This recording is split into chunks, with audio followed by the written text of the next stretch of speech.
أنه سيسحب أوراقه أو لن يستكمل أوراقه. قال إيه بقى؟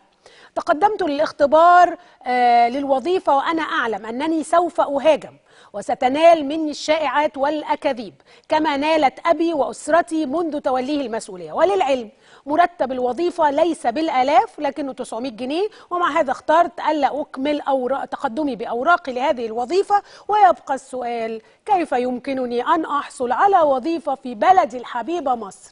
قطعت قلبي حتت حتت حتت، ويعني كده أنا هعيط.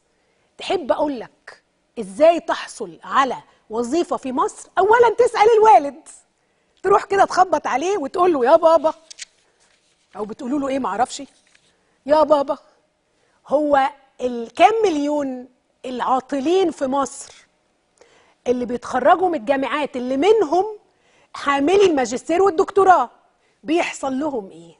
دول بيلاقوا شغل فين؟ هل في القطاع الخاص ولا القطاع العام؟ وبعدين يا بابا،